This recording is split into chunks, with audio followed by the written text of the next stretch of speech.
rasanya memang beda gitu loh. Kalau sama cowok kan kayaknya dari hati banget gitu kan, karena memang gue tuh perempuan, manja ya, ayam gurbah gitu.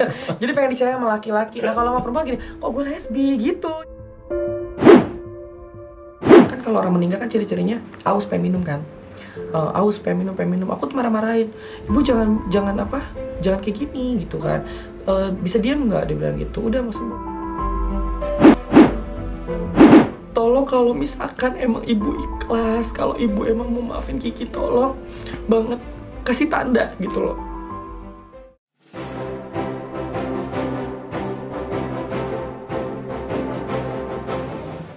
Mau hadiah jutaan rupiah atau grand prize umroh gratis?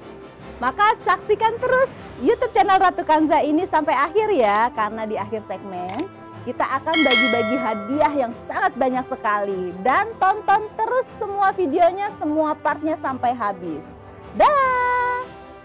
Jadi memang aku mikirin ini cerita ini sekaligus sama aku hijrah ya gitu. Kenapa aku bisa hijrah? Karena ya dari cerita ini gitu. Jadi pas pas aku pulang nih, kayak Allah lagi nunjukin gitu loh.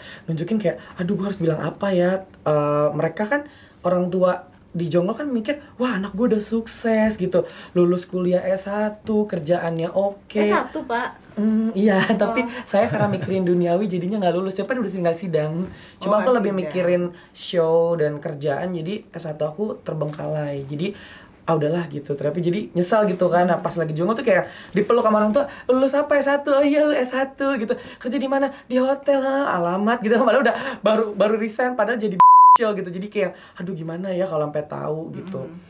Dari situ sih akhirnya pas dari situ juga kan ditanya ibu gimana, udah meninggal juga.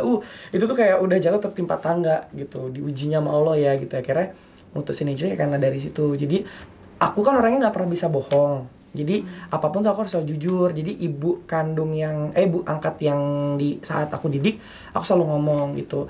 Ini sih aku boleh nggak share gitu? Bisa boleh loh. Jadi sebenarnya kan kalau namanya cowok dandan itu otomatis dong kelainan seks gitu ya. Aku nggak tahu ya kalau yang lain, tapi kalau aku memang karena dari didikan dari kecil, jadi aku kurang kasih sayang dari seorang bapak. Jadi kalau aku kan nggak bisa bohong ya, maksud sama orang tua dan sama teman-teman sekalian juga ya apa adanya aku gitu. Ibaratnya kan setiap manusia itu kita semakin bertambah usia kan kita pasti harus mencari jalan keluar dong gitu. Dan kadang kalau menutupi diri mau ngapain, dan aku harus cari jalan keluar ini supaya bagaimana siapa yang bisa menolong aku. Dengan aku cerita ya mungkin ada yang bisa menolong, karena kan aku juga untuk mau nikah gitu kan, mau punya rumah tangga gitu. Amin. Dengan masa aku yang kelam lah, namanya manusia kan. Aku ya ibaratnya aku pendosa, penjina, pemabok, pembandel, pokoknya nggak bisa diampuni lah sama Allah kalau misalkan masih mikirin zaman-zaman dulu gitu. Tapi alhamdulillah kan masih dikasih sehat sampai sekarang gitu ya. Aku memang ya itu karena mungkin kurang didikan kasih sayang orang tua, jadi aku itu ada cowok jadi gini, aku korban dari namanya apa sih, pencabulan apa sih? Sodomia, pelecehan seksual gitu. Jadi waktu sebenarnya sih kalau bilang, jadi pertama kali kamu ngerasain itu kamu dipaksa. Jadi memang aku nggak pernah tahu hal itu, walaupun aku dari kecil Kiki Ngondek, Kiki Bencong ini nggak pernah tahu hal itu. Usia berapa tuh? SD kelas 6. SD kelas 6. Jadi memang aku tahunya cuma kayak ngondek, tapi itu benar banget, terjadi banget. Kalau namanya dari kecil dia adalah korban, otomatis besarnya tuh akan emang kayak gini. Maksudnya aku emang ngerasain gitu dulu. Jadi waktu dulu zamannya kereta api, tahu kan lagi kereta api yang dulu kereta tuh masih belum yang kereta tuh masih pintunya kebuka, naiknya di atas atap-atap gitu. Dan orang masih banyak yang jualan tahu aqua gitu. Dan ada ini yang tukang jualan mainan anak dulu yang laser-laseran gitu loh. Yang pas mencet laser lampunya nyala, ada peri kayak gitu-gitu. Nah, kan aku masih SD. Ibaratnya bapak aku seorang tukang ya kuli bangunan, ibuku seorang tukang gado-gado. Nah, ibaratnya kan aku juga ibaratnya nggak bisa mendapatkan mainan harga mahal dong. Gitu. Jadi adalah salah satu tukang mainan. Enggak cowok, jadi kayak pedofil ya. Kalau suka anak kecil apa sih? Pedofil ya. Aku masih unyu-unyu, masih imut-imut ya, hitam mutlak. Jadi masih kecil. Itu di stasiun masih belum ada handphone, masih zamannya masih belum ada handphone. Jadi mungkin ini cowok ini mungkin kelainan ya, dan aku kan memang udah punya jiwa itu. Jadi nggak perlu kayak bersusah payah untuk mendapatkan aku gitu. Dan aku itu juga temen yang ngajarin, padahal temen itu cowok tulen. Cuma mungkin karena dia berpikir gue kenal orang baik nih gitu.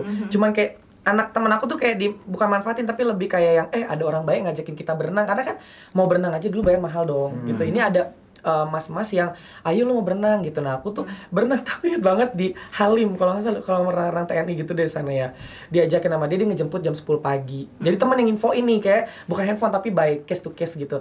Gue pokoknya diajakin sama mas-mas ini, besok hari Minggu kita jam 10 ketemu stasiun kereta gitu kan. Stasiun kereta kan nggak sebagus sekarang ya guys, masih dulu tuh. Itu tuh aku udah jam 10 udah rapi gitu ya. Di otak aku, di mindset aku dia, mas-mas gitu. Wah gitu hawa rasa tahu tuh udah penasaran gitu kan. Datang ke sana itu bener ketemu di stasiun Bojonggede, dan itu dia nungguin gitu. Dan ternyata aku diajak ke Kalibata, kolam renang belakang Halim lah, ada kolam renang. Ini nggak jadi sedih nih mama. Iya nggak jadi sedih deh jadi ya. Jadi kolam renang umum. Nah itu ternyata lah disitulah akhirnya si mas-mas ini kan kenal sama aku, jadi mancing-mancing aku, kamu tinggal di mana, gini. Terus jadi kan namanya aku juga udah ngondek, jadi ketemu mas-mas itu kayak nyaman gitu loh. Ternyata gimana nyamannya? Nyaman. Jadi akhirnya dari situlah dia mencoba untuk masuk bagaimana caranya untuk bikin aku tuh nyaman dan suka gitu kan. Jadi kan banyak orang tua tuh yang aku kayak begini, malah aku kasih tahu, ibu punya anak jangan terlalu banyak diajarin ini anak laki gini karena kan sekarang sensitif, apalagi setahun sekarang kan. Emang aku selalu, orang tuh pada nanya, Kak Riki gini, aku bilang jangan Bu, karena pengalaman saya gini gitu. Jadi aku ngasih tahu gitu, mengedukasikan ke ibu-ibu yang pada punya anak kayak kok anak gue kayak gini ya gitu, lebih baik ibu jangan marahin gitu loh. Mau anak itu mau gimana terimain, dia lebih jujur itu kita lebih orang tahu, lebih tahu ketimbang anak laki-laki yang maskel yang oh ya bro gitu tapi ternyata sukanya lekong. Itu lebih bahaya gitu kan. Jadi aku lebih ke udah rangkul aja, pasti ada jalan keluar kok. Jadi gitu. ketika ini edukasi juga buat para ibu-ibu ya, atau orang tua gitu. Ketika menemukan anaknya ada penyimpangan, betul, gitu, itu jangan langsung dijudge, dipunish, dihukum, tapi dirangkul dan cari solusi pelan-pelan. Dan betul, lebih baik lagi sih ke pakarnya ya, ke psikolog atau apa gitu, yang biar bisa dapat solusi yang terbaik gitu kan. Karena memang harus diomongin baik-baik. Dan peran keluarga di sini sangat penting sekali ternyata ya, untuk prosesnya tadi kalau misalnya dan ini sih sebenarnya banyak ya, mungkin banyak banget terjadi pada rumah tangga gitu. Nggak jauh-jauh ponakan saya sendiri nih, nauzubillah min dzalik, jangan sampai kayak gitu. Cuman dia perempuan tapi nggak mau sholat pakai mukena gitu kan. Nah itu sesuatu hal yang nggak boleh didiemin sebenarnya kalau buat orang tua yang pada sadar gitu ya, termasuk saya sebagai tantenya itu, aduh ini kamu walaupun dia baru umur 7 tahun, tapi kita harus benar-benar ngasih tahu kamu harus pakai mukena, kamu harus ini. Ya begitu juga dengan yang laki-laki, anak laki-laki tapi senangnya main boneka atau apa, itu kan pelan-pelan kita harus ngarahin, tapi pelan-pelan ya gitu, bahwa ini salah, nggak boleh didiemin juga ternyata ya. Betul, karena si pengalamannya aku gini, dan sebagai seorang ibu juga kalau punya anak laki-laki, jangan jangan seorang ibu itu merias diri di depan anak. Karena anak laki-laki itu kan mengamati, merekam gitu loh. Oh mak gue pakai itu gitu. Si laki-laki itu sensitif karena masa-masanya anak ini kan masih transisi ya, maksudnya penasarannya tinggi gitu. Aku memang ngerasain hal itu gitu loh. Dan jadi buat aku ya, buat orang-orang tua yang punya anak laki-laki lebih diperhatiin deh, lebih kasih ke bapaknya. Kalau ke ibunya pun ajarinnya jangan terlalu kasih kerjaan full wanita tuh ke anak laki-laki tuh. Takutnya nanti dia meresapi gitu kan. Karena jadi jangan suruh nyapu, ngepel gitu ya. Boleh, tapi dengan cara bukan cara dengan seorang ibu banget gitu loh. Ada cara campur tangan bapak. Ngepel gitu. kamu. Nah gitu, cara campur tangan bapak gitu. Jadi kayak bapak juga berperan. Jangan full ibu. Takutnya si anak laki ini nyaman ke ibu, jiwanya dia bukannya malah jadi kada keibuan gitu kan. Zaman sekarang kan laki-laki banyak kayak keibu-ibuan. Lebih manja ya. Tadi ngomong belum selesai tuh pertemuan pertama di reunian. Kenapa? Jadi pertemuan pertama tuh gini. waktu zaman anak-anak kan, waktu kita masih SD, nggak tahu sih kalau zaman arah anak 90-an tuh dulu kalau malam minggu karena masih gadget juga baru adanya handphone Nokia lah dulu zamannya. Terus TV, lagi zamannya TV belum ada sosmed, jadi kita tuh ngumpul namanya bakar ayam atau ngumpul tiap malam minggu. Mungkin kalau anak dulu tuh kayak pacaran cinta-cinta monyet lah. Nah, ada salah satu kita pas ngumpul kan jam 12 malam itu bagi orang tua kan kalau masih anak-anak kecil kan harus udah malam banget harus pulang gitu kan. Ada beberapa yang dilepasin sama orang tuanya. Nah, aku tuh nginep gitu di tempat teman itu. Cowok? Enggak, jadi kayak kita kumpul temen cowok cewek. Nah ini keluarga DKK dan ibaratnya di situ ada ponakan juga. Dan ibaratnya kan namanya anak cowok kan walaupun masih kecil pada yang suka nonton bola gitu. Dan ternyata anak-anak cewek ini nginep juga tapi di tempat-tempat cewek gitu. Dan aku harus ikut ke tempat cowok dong. Aku nggak bisa ke tempat cewek walaupun aku kayak gini. Akhirnya nginep dan itu nggak nyangka banget gitu. Dan ternyata aku tuh disodomi di situ. Nggak disodomi, jadi yang mencabuli aku tuh usianya sama seaku. Jadi emang masih kecil juga. Beda 2 tahun lah maksudnya. Di situ satu ruangan berapa anak? Enggak, jadi gini, itu kondisinya lagi kosong. Jadi mereka tuh nginep di rumah yang lain. Dan rumah itu kosong. Kamu gitu. cuma berdua berarti? Jadi cuma sebenarnya nggak berdua, di kamar ada orang, ada orang tua. Cuman tidur kan, aku di ruang tamu gitu. Nah, akhirnya aku nggak ngerti ya sama temen aku ini, nggak tahu kenapa aku tidur kan posisinya kan bukan tengkurap lagi gitu lah nyamping ya, dan dia lagi nonton bola. Aku nggak ngerti entah dia mabuk atau apa, aku nggak tahu. Dia tiba-tiba langsung zrek gitu, apa, aku bilang gitu, nggak mau gitu kan. Terus kata dia kayak udah nikmatin. Emang aku nggak di apa itu tadi dimasukin maksudnya, tapi dia cuma kayak tempel-tempel doang gitu. Terus dari situ tau nggak rasanya tuh deg badan panas, deg-degan, takut, tapi ngangenin. Jadi nikmat ya, Wak? Iya, jadi besoknya jadi bukan rasa penasaran tapi lebih ke hal itu. Jadi aku yang pertama itu nggak sampai terjadi, cuman terjadi gesekan-gesekan saja. Dan ternyata itu bukan berulang-ulang. Jadi kayak ada momen yang besok mau lagi nggak. Emang kita kan belum akil balikan. Jadi masih kayak belum kelewong lewat. Jadi kayak kelar begitu cuman ya berapa 30 menit udah gitu, takut ada orang gitu. Terus akhirnya continue gitu. Kayak pas lagi temu kan namanya juga dia pernah ini aku, jadi kayak aduh itu kayak ini gue. Jadi kayak kita tuh ketemu orang biasa aja tapi kita merasa takut gitu loh. Akhirnya continue dan ini tuh nggak jauh ternyata satu wilayah saudaranya juga, dan itu lebih dewasa. Dan aku tuh harus suruh orang namanya ya. Suruh orang yang kayak nggak mau itu. Anal namanya Jiji Jorok nggak mau. Nah dari situ aku juga korban tuh gitu. Aku nggak tahu entah dia menceritakan yang tadi di kolam renang tadi. Bukan, ini beda case. Yang ini di satu keluarga ini. Aku nggak tahu deh yang ini aku menceritakan ke mamangnya ini jadi penasaran ke aku atau gimana, aku nggak tahu. Soalnya besoknya langsung dia minta aku nganal, aku yang nggak mau. Dah karena memang akunya takut dia ancam atau apa, jadi ya aku lakuin. Ternyata malah itu membuat ketagihan kan.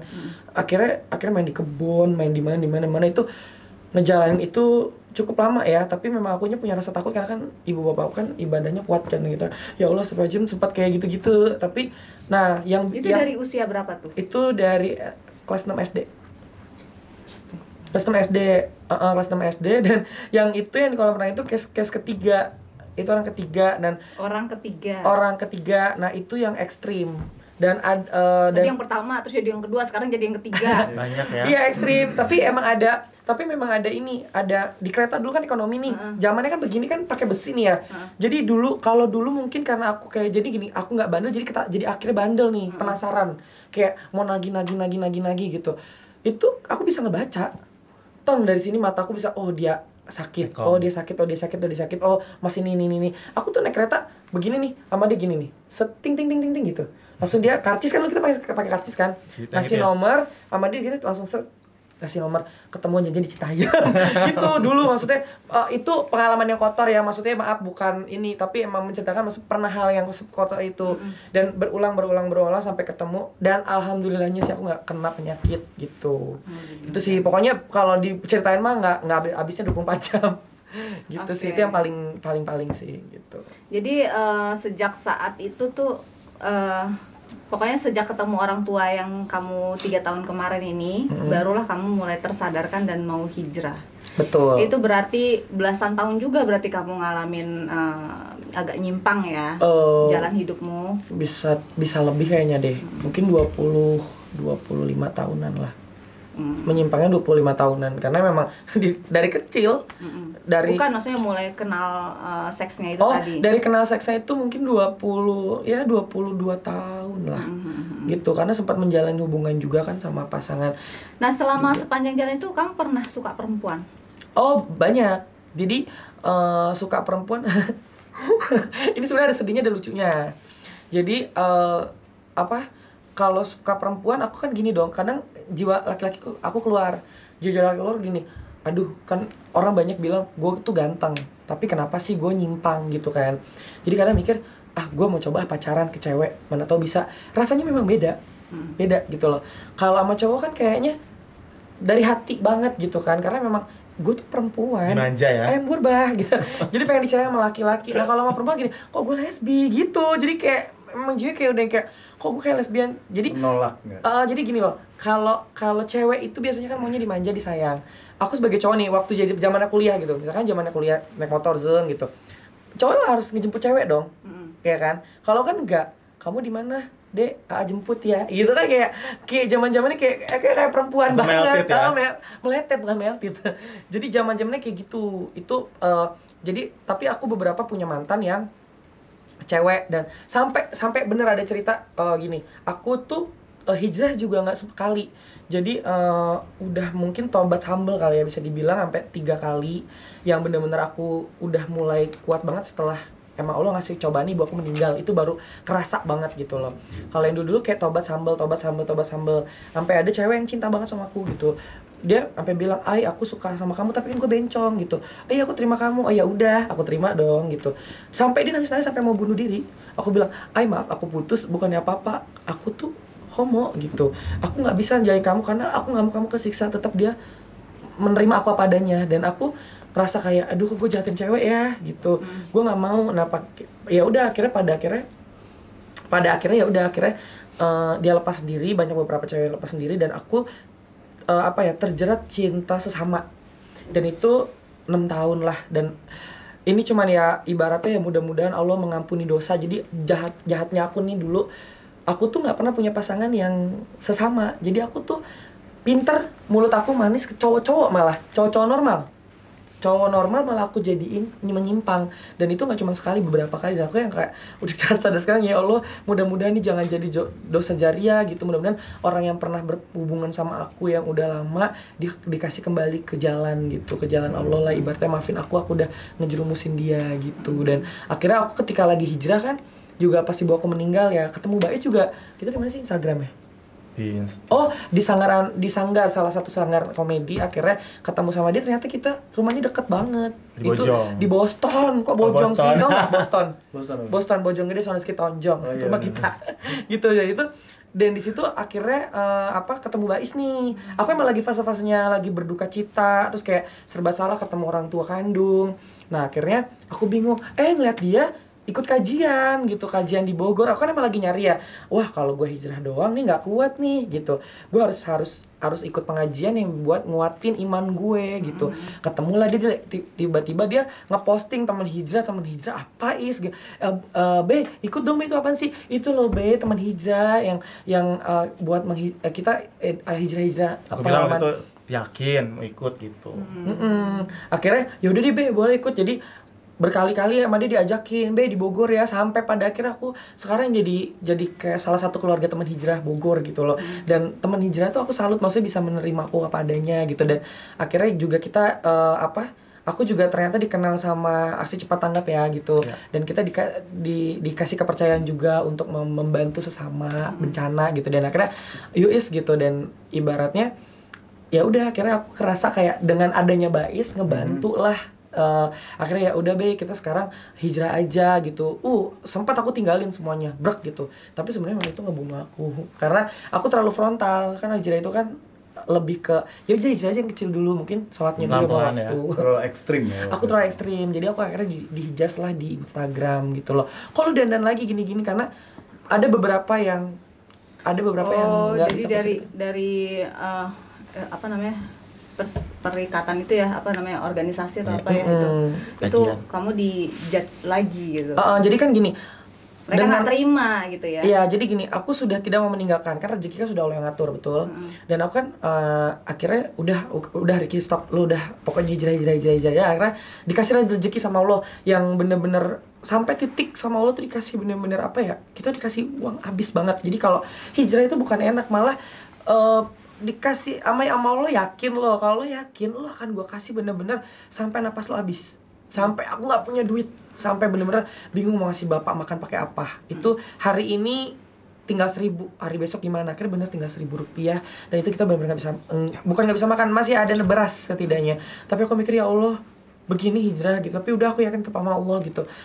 Ya itu bener, ternyata dari setelah ujian itu kelar, aku ditemuin lah rezeki yang nggak pernah disangka-sangka, diduga-duga, karena aku jadilah seorang agensi gitu, yang ibarat pengen jadi artis malah gue main di balik layar gitu. Dan jadi agensi, jadi beberapa talent aku masukin iklan, jadi beberapa iklan mintanya ke aku talent gitu. Ya alhamdulillah dari situlah gitu. Dan tetap aku masih belum kuat, belum goyang, bukan goyang, masih jalannya masih kayak belum tanak gitu, belum tanak gitu, masih mudah goyang. Nah akhirnya ketemu sama Bais, teman hijrah, aku dalemin lagi. Ya udah nah pas lagi kayak pandemi kemarin, pas bulan Maret, ya itu aku kan udah nggak dandan, aku kerjaan entertain juga pasti udah kosong dong gitu. Nah ternyata yang lagi naik daun apa, aku kan terkenalnya gini, aku terkenalnya adalah dua manusia, jadi apa ya, satu manusia bisa jadi 2 orang. Aku di Dasmes itu 2 orang, jadi aku bisa meragakan jadi laki-laki dan perempuan. Kekuatan aku di situ. Aku bikinlah di TikTok, lagi sekarang zaman TikTok, main di TikTok, terkenal lagi, jebret. Nah pada akhirnya kan, lo ngapain main Instagram, main TikTok, nggak ada duitnya, mainnya YouTube. Tapi apa kalau gue jadi cowok gitu kan? Ya udah akhirnya dandan lagi gitu kan gue udah hijrah, masuk YouTube dong. Nah dari YouTube ini dandan lagi gitu kan. Udah tuh akhirnya aku sholat istiqoroh dulu, aku duha dulu, maksudnya izin ke Allah, ya Allah jika memang ini banyak mudorotnya, tolonglah kembalikan saya ke pekerjaan sebelumnya, pekerjaan yang normal-normal aja, dan saya bisa melunasi utang-utang saya. Tapi jika memang ini bisa ngebantu banyak orang dan memang saya tetap ada di zona saya, ya udah akhirnya aku tolong dikasih kelancaran. Gitu sih Kak, pada akhirnya ya dikasih kelancaran. Nah tapi kan kalau misalnya kita bicara tentang ketenaran atau misalnya lagi masa-masa di atas nih, nah kan kamu kan itu sebenarnya memutuskan untuk hijrah itu pada saat bukan pada saat lagi drop-dropnya atau di bawah-bawahnya, justru pada saat di atas-atasnya nih, dimana semua orang tuh banyak banget yang kenal Ricky drag queen gitu, dengan semua konten-kontennya, dengan dandanannya seperti apa gitu. Nah tiba-tiba tuh kamu memutuskan untuk hijrah itu, nah sebenarnya hijrah seperti apa, atau apa sih turning point-nya sampai bikin kamu kayak oke, that's it nih, nggak apa-apa, walaupun sedang banyak viewersnya atau banyak subscribernya, saya tinggalin aja, saya pengen hijrah. Nah, apa sih sebenarnya yang bikin kamu bisa sekuat itu gitu? Jadi, maaf nih agak sedih. Jadi tuh yang aku selalu kenapa aku bisa kayak gini, bisa udah gue mau hijrah gitu. Jadi gini loh, ibu aku tuh meninggal. Ini penyesalan seumur hidup ya. Jadi aku tuh mikirin dunia banget. Jadi dulu mikirin dunia banget. Jadi sekong sama laki dunia. Ini sih hal yang sangat luar biasa ya, karena ibu aku, almarhum aku itu, walaupun dia bukan orang tua kandung, diangkat itu selalu ngebanggain ke orang lain kalau Kiki tuh anak saya adalah anak yang pinter, anak yang baik, anak yang dibanggain deh sama semua orang gitu. Dan aku tuh ngerasa bersalahnya ketika aku lagi mikirin duniawi, sedangkan ibu aku lagi sakit, aku nggak mikirin dia gitu. Yang bikin penyesalan aku seumur hidup adalah aku nggak pernah bisa ngebahagiain. Ibu aku bilang, Ki, ini malam ibu udah ngunasin utang-utang kamu. Maksudnya biasa kita ngutang di warung ya gitu. Terus tiba-tiba ibu aku bilang, ibu hari ini udah lunasin, besok udah tanggung jawab ibu lagi, tanggung jawab kamu gitu. Aku langsung bingung. Ini ada tanda-tanda nih bahwa gue nggak ada, tapi aku tetap egois gitu, mikirin duniawi. Dan pada akhirnya bener, Aku minta sama pacar aku pulang, yang ayo pulang ke Bogor, ibu kan sakit gitu. Pulang tuh, entah kenapa biasa jam 11, aku pulang jam 2, lama banget. Dan akhirnya di situ ibu aku tuh udah kakinya udah dingin lah, udah nggak ada gitu. Dia megangin yang sama bapak tuh udah nggak akur, dia sama bapak kan megang, nggak mau lepas aja. Tapi aku tuh emosi.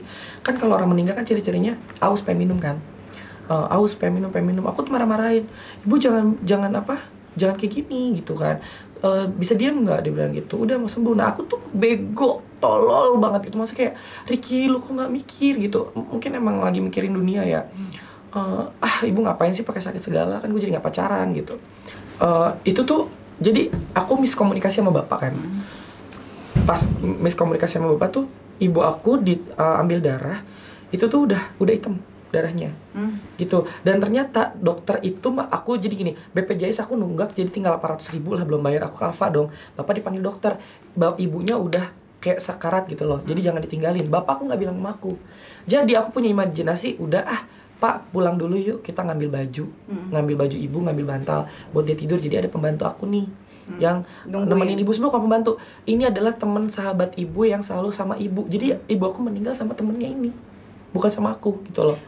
Sorry saya potong. Pada saat itu pacar kamu cewek apa cowok? Cowok.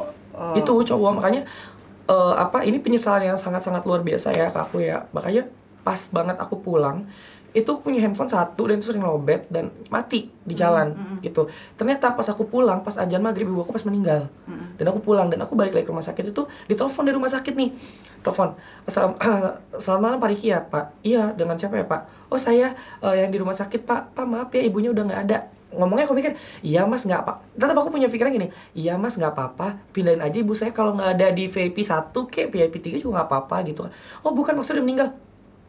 Hah? Meninggal? Tapi aku kayak gini loh, hah? Meninggal? Nggak percaya gitu loh. Nggak percaya gitu. Nah ternyata hal yang bikin aku sedih pas sampai rumah sakit itu, jadi orang yang ngasuh ibu aku, dia kan sahabat ibu aku, dia tuh sampai lemes, meluk aku langsung pingsan. Dan akhirnya aku nanya, ibu di mana gitu. Ternyata dia ada di kamar mayat gitu, maksudnya yang di tempatnya mayat.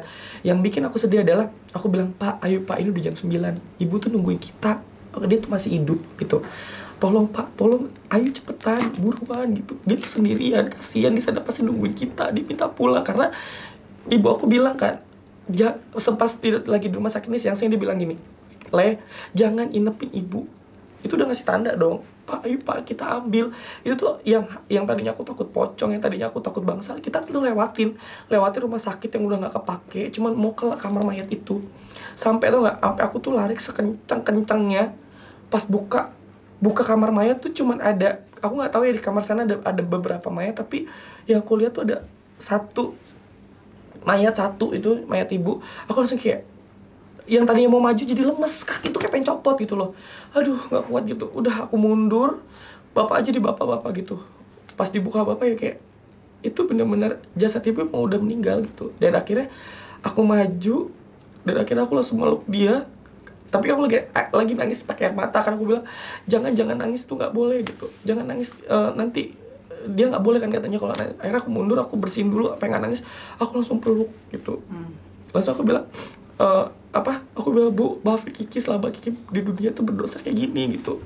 Maafin Kiki tuh nggak bisa ngebaca di buku syahadat. Maafin Kiki kalau Kiki tuh bukan anak yang baik. Maafin Kiki kalau Kiki tuh anak yang bejat dan bandel gitu. Dan akhirnya tau nggak, tolong kalau misalkan emang ibu ikhlas, kalau ibu emang mau maafin Kiki, tolong banget kasih tanda gitu loh. Ternyata ibu aku tuh bener-bener kasih tanda. Dia ngeluarin air mata. Itu badannya masih hangat, masih kayak seger. Meninggal itu kayak masih bersih kan.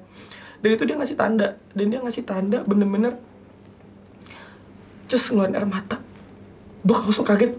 Aku bilang sih kayak, Alhamdulillahirabbil alamin, Bu, makasih ya Bu, maafin Kiki gitu. Ya Allah, gak tahu harus bagaimana, gak tahu lagi, Kiki minta maaf gitu kan. Ternyata dia ngasih tanda, dia ngeluarin air mata gitu loh. Dia nangis, dan akhirnya aku peluk, sepeluk-peluknya sampai yang itu bener-bener kayak masih nggak yakin kalau dia tuh nggak ada, masih ada aja, dia masih hidup. Dan itu tuh hal yang sampai sekarang aku nggak bisa lupain ya. Dan hari yang kedua, yang terakhirnya itu adalah Aku selalu ingat banget waktu selama dia masih sama Idu kan aku deket banget sama dia. Pokoknya dia bilang gini, pokoknya nggak hari ini, nggak besok, tahun depan atau bulan depan kamu bakalan jadi artis gitu loh. Dan aku mikir, masa sih? Ternyata doanya dia 4 tahun yang lalu ternyata kejawab lah saat ini gitu. Dan pada akhirnya ketika aku naik kereta, ada ibu-ibu, aku nggak tahu ya, itu ibu-ibu tua. Kan kita ada bangku dong, otomatis gitu. Aku tuh respect aja gitu. Tiba-tiba dan nenek ada ibu aku sama aku gitu, aku langsung berdiri, bu duduk gitu. Itu nggak tahu, hati aku kayak blek gitu. Kata nenek, kamu besok bakalan jadi orang besar dan orang sukses gitu. Dan aku kayak oh amin gitu kata ibu aku. Dan blek langsung dia tiba-tiba duduk itu sebentar, lalu langsung turun stasiun dan aku nggak tahu itu siapa. Kayak itu yang ngasih tanda sampai saat ini. Dan kenapa aku bisa kuat banget untuk hijrah juga nggak setelah ibu aku meninggal aku langsung pergi hijrah, nggak, masih tetap bandel karena masih zolim. Yaitu ibu aku kan ngomong gini, kamu jangan pacaran sama dia. Jadi kan gini, kita tuh udah kayak rumah tangga, jadi tinggal di rumah bareng gitu. Kata ibu bilang, kalian harus jadi adik kakak, karena kalau kalian pacaran itu kamu bakalan jadi musuh seumur hidup, bener lillahi ta'ala.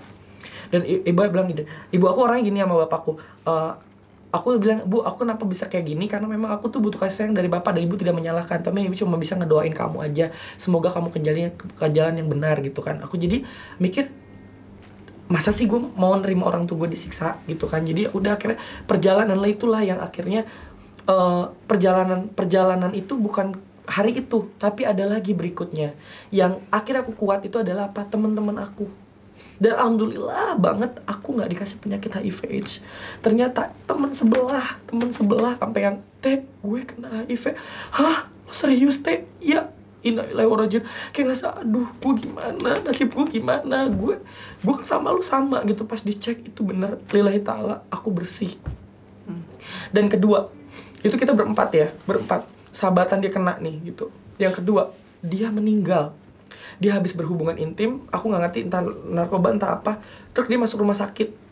Malam itu juga dia meninggal. Aku bilang, gue harus ke makamnya nih, gila ini sahabat gue banget gitu. Jadi itu beruntun ya, itu kejadian itu beruntun.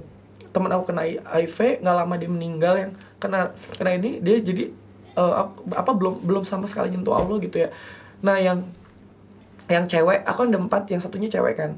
Ada berlima, yang satu cewek. Yang cewek ini juga sama, dia bandel juga, tapi akhirnya dia udah berubah. Maksudnya dia nggak dapetin cowok yang mau nikahin dia, dan dia udah nggak mau bandel. Nah ada lagi satu tuh temen dia sepasang kayak aku, tinggal bareng, itu dia kecelakaan dan ininya biru. Dan aku tuh kayak langsung kayak bener-bener kayak di dalam film. Aku langsung mundur kayak, wah teman-teman gue pada kena ajab semua. Ajab apa yang akan Allah turunin buat gue gitu.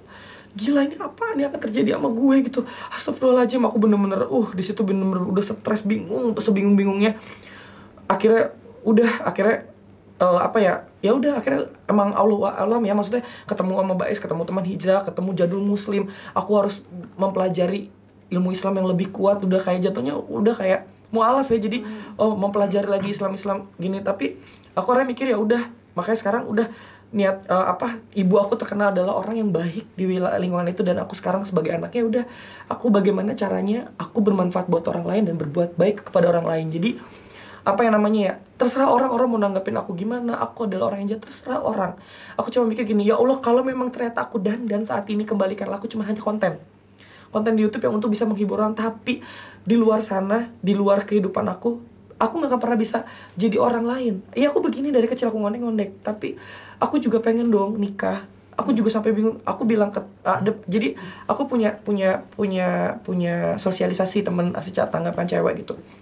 Tapi aku cerita, maaf ya Put, gue harus cerita kayak gini. Gue gak mau sampai bini gue tahu kalau gue adalah seorang gay, nutup-nutupin dari orang lain. Lebih baik gue pengen jadi imam. Tapi aku selalu ngedoa, ya Allah, kalau misalkan hamba emang kau berikan jodoh, tolong hati hamba untuk istri hamba. Tapi kalau ternyata hamba seperti teman-teman hamba, bukan ngejudge teman, tapi kayak orang-orang yang hamba lihat nikah cuma buat status, ya hamba gak mau. Sama aja, karena hamba udah ngerasa hamba tuh wanita, gak mau disakitin gitu. Jadi kayak mikir, mending kasih hamba sendiri deh. Kalau nggak setelah urusan duniawi hamba kelar, semuanya hamba pasrah lillahi ta'ala gitu. Jadi makanya aku nonton aku suka sama ustadz-ustadz yang sekarang kan banyak cari di YouTube kan, ada Khalik Basalama, ada Nana Ataki, ada yang lain-lain gitu kan, sampai Ahilman juga. Akhirnya aku juga belajar, ya udah akhirnya aku sekarang dibalik ini semua aku dihujat memang di Instagram ini, tapi aku udah lillahi ta'ala, oh kalau emang ini jalannya Allah, aku di konten ini aku dandan, ya udah mudah-mudahan ini berkah, banyak orang, aku bisa nolongin banyak orang yang, karena di sini kan kita tim, banyak yang mau hidup di sini gitu, mudah-mudahan di sini Allah ngeridoi gitu kan. Dan ya aku tetap di luar, pokoknya hijrahnya aku sekarang lebih ke diri sendiri, kuatin di ibadahnya, 5 waktunya jangan ditinggal, selalu di awal waktu. Terus ya udah aku selalu dikasih ajarin sama orang tua, banyakin wirid, banyakin sholawat, ya udah. Aku jadi aku biasanya bawa yang, kalau wirid kan pakai itu kan terlalu panjang gitu. Jadi aku pakai yang elektrik tuh. Digital, dan itu 4.400. Kadang aku nggak 4.400. Kalau lagi kuat 1.500, 2.000. Jadi pas lagi di motor sebelum syuting, ya Allah mudah-mudahan hari ini diridoi, mudah-mudahan dikasih kelancaran gitu-gitu. Dan akhirnya emang kebantu lah, maksudnya nggak tahu kenapa kayak rezeki itu datang sendiri gitu. Kayak ketemu si A, si B, si Z, karena aku nggak pernah nuntut kayak Kariki endorse aku lillahi ta'ala, sampai aku endorse aja bukannya apa-apa ya, karena aku mikir gini loh, belum tentu lu minta tolong sama gue bisa memberikan rezeki ke lo gitu kan. Jadi aku bilang, kamu endorse ya udah, kalau aku mah gratis, karena memang aku ada kerjaan. Jadi sini barang kamu aku pakai, tapi jadi hak milik aku, nanti aku promosiin di feed aku, nanti aku promosiin, mana tahu ada rezekinya. Tapi kalau kamu mau ngasih duit, kabarin ke aku, biar aku kasihin ke janda sama ke anak yatim, mana tahu rezeki kamu dibuka lillahi ta'ala. Ada sahabat aku bilang gitu, dia ngasih duit, aku langsung kasih ke janda, langsung ada reseller yang masuk. Gitu. Itu sih maksudnya pengalaman hidup yang kenapa akhirnya aku kuat untuk hijrah. Udah, ternyata hijrah itu buat diri sendiri gitu loh, sama Allah. Jadi urusannya ya kita sama Allah. Bagaimana hasilnya ya kembali aja sama Allah gitu. Karena kalau untuk netizen, orang lain itu kan dia hanya bisa melihat kita di dunia sosmed, sedangkan di sosmed itu dunia kepalsuan, dunia settingan. Tapi yang tahu kita itu adalah orang terdekat kita, sahabat, saudara, teman, keluarga. Gitu sih. Itu sih paling yang aku bisa sharing di sini. Nah, itu tadi perjalanan hijrahnya Ricky ya. Kalau sekarang udah punya pasangan, Ricky? Kalau pasangan sih belum sih. Emang aku orangnya insecure sebenarnya, nggak punya rasa percaya diri. Karena aku mikir gini, ya Allah, gue ngondek, siapa yang mau sama gue sih gitu. Dan gue juga ya, aku juga bingung kan. Aku sampai ngomong ke temen gitu, mudah-mudahan istri gue kalau gue punya pasangan, ya gue nggak tahu gimana cara nge-seks gitu, karena kan nggak tahu kan. Pernah nyoba dengan perempuan?